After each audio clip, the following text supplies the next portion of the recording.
Hola, ¿cómo estás? Mi nombre es Roberto y desde ya te doy las gracias por ver este video, en el cual voy a tratar algunos aspectos relacionados con la correcta instalación y verificación del analizador de calidad eléctrica Fluke 435 Serie 2. Pero antes de continuar, me gustaría pedirte que si después de visualizar este video piensas que te ha resultado de interés, le des un like, para de esta forma, saber que te ha gustado y programar nuevos videos sobre esta temática. Y si quieres recibir notificaciones de nuevos vídeos, no olvides suscribirte a este canal y activar la campanita de notificaciones. En mi vídeo anterior sobre el analizador Fluke 435 Serie 2, revisamos cómo configurar adecuadamente el analizador. Es el momento de pasar a la acción, y empezar a hacer medidas y salvar un registro. Pero para evitar llevarnos una sorpresa desagradable, después cuando analicemos los datos, vamos a ver algunos aspectos relacionados con la instalación física del analizador, y sobre cómo verificar que no hemos cometido errores en este sentido. Antes de nada sugiero descargar y salvar todos los registros efectuados con anterioridad, así evitaremos cualquier problema con los datos, y dispondremos de la máxima capacidad de memoria en el equipo. Verifica que el instrumento esté perfectamente configurado. Para ello puedes volver a ver mi vídeo sobre cómo usar la tecla Setup. Verifica el tipo de sistema donde le vas a medir, la tensión y frecuencia nominales, la correcta configuración de las ondas y la norma de calidad eléctrica, y aunque parezca una tontería, no te olvides de verificar que la fecha y hora son correctas. Comprueba que dispones de todos los elementos y que están en buen estado. Los cables de prueba no deberían tener ningún corte o defecto que pudiera afectar a tu seguridad. Revisa que el equipo disponga de la pegatina con los colores para las conexiones eléctricas de acuerdo a tu país, y asegúrate que los cables tienen los marcadores de plástico de colores para su fácil identificación. Si no los has puesto, ponlos ahora, eso evitará confundir los cables. Si vas a medir en cables gruesos o embarrados de cobre, las pinzas de cocodrilo incluidas son una buena forma de conectar los cables de medida de tensión.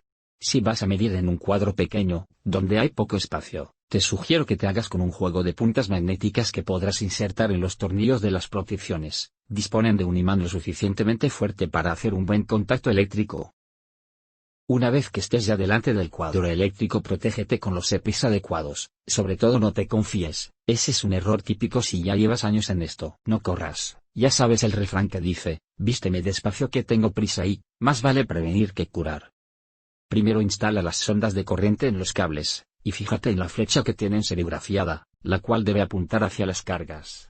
Si las pones apuntando hacia el transformador, las potencias y energías asociadas a dicha fase seguramente te salgan con signo negativo, lo cual hace que la potencia y energía totales sean incorrectas.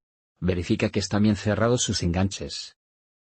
A continuación instala los cables de tensión, comenzando por el cable de tierra y después sigue con el neutro, la fase 1, 2 y 3 en función del tipo de sistema elegido. Utiliza los cocodrilos o las puntas magnéticas y asegúrate una fijación sólida. Es muy importante en este equipo tener conectado siempre el cable de tierra. Si no lo conectas, es posible que las medidas que obtengas no sean correctas. Antes de dar por finalizada la instalación, comprueba nuevamente el cableado. En el caso de que vayamos a hacer un registro prolongado, será conveniente conectar la fuente de alimentación al equipo. Una vez hecho esto podemos encender el equipo, y verificar que efectivamente en la pantalla aparece que el analizador está alimentado desde la red. De esta forma evitaremos que se descargue la batería interna y se pare el registro. Algunas veces, a pesar de todo, cometemos errores en el conexionado, por eso es importante realizar el siguiente proceso de verificación. En primer lugar vamos a inspeccionar el diagrama fasorial. Para ello, una vez que el equipo ha arrancado pulsamos la tecla Escape, y seleccionamos la tecla F3 para mostrar el diagrama fasorial, que en mi caso corresponde a un sistema trifásico en estrella con neutro puesto a tierra. En este diagrama podemos ver los fasores de tensión representados con flechas gruesas, y los fasores de corriente representados con flechas más finas. Los fasores asociados a cada fase tendrá un color de acuerdo al sistema de colores seleccionado en el menú Preferencias de usuario. Si nos imaginamos el diagrama fasorial como la esfera de un reloj, el fasor de tensión de la fase 1 se toma como referencia, y se orienta a las 3, el fasor de tensión de la fase 2 debería situarse en torno a las 7, y finalmente el fasor de tensión de la fase 3 en torno a las 11. Los fasores de corriente deberían estar más o menos próximos a los de tensión en función del coseno de phi de cada fase. La secuencia de fases se puede visualizar imaginando que dichos vectores giran en sentido antihorario. En una instalación inductiva, por ejemplo con motores, los fasores de corriente estarán retrasados en el tiempo respecto a los de tensión. En una instalación capacitiva, por ejemplo con ordenadores, los vectores de corriente estarán adelantados respecto a los de tensión.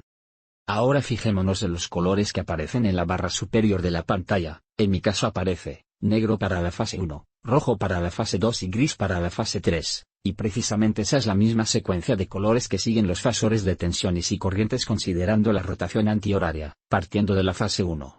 Esto es un buen síntoma de una instalación correcta del analizador. Igualmente, podemos apreciar que los vectores de corriente están relativamente cerca de los vectores correspondientes de tensión, en función como hemos dicho del coseno de phi de cada fase, pero siempre formando un ángulo de menos de 90 grados. Esto también es un buen síntoma de una instalación correcta del analizador. Es hora de simular dos fallos típicos. Supongamos que nos hemos equivocado al colocar los cables de tensión y hemos intercambiado dos fases, por ejemplo la fase 2 y la fase 3. Ahora podemos ver que el fasor de tensión que apunta a las 7 tiene color gris, y el que apunta a las 11 tiene color rojo. Vemos por tanto que no se cumple la secuencia de colores que nos da la referencia de la barra de la parte superior de la pantalla. Igualmente vemos que ahora es posible tener un ángulo superior a 90 grados entre los vectores de tensión y corriente de las fases intercambiadas. Estas dos situaciones nos proporcionan una indicación de que hay algo mal conectado. Volvamos a intercambiar los cables de tensión 2 y 3 tal como estaban al inicio. Supongamos ahora que intercambiamos dos sondas de corriente, por ejemplo, la 2 y la 3. La situación se vuelve a repetir, pero esta vez con los fasores de corriente. El fasor de corriente que apunta a las 7 es gris, y el que apunta a las 11 es rojo, contradiciendo la secuencia de la barra de colores de la parte superior de la pantalla.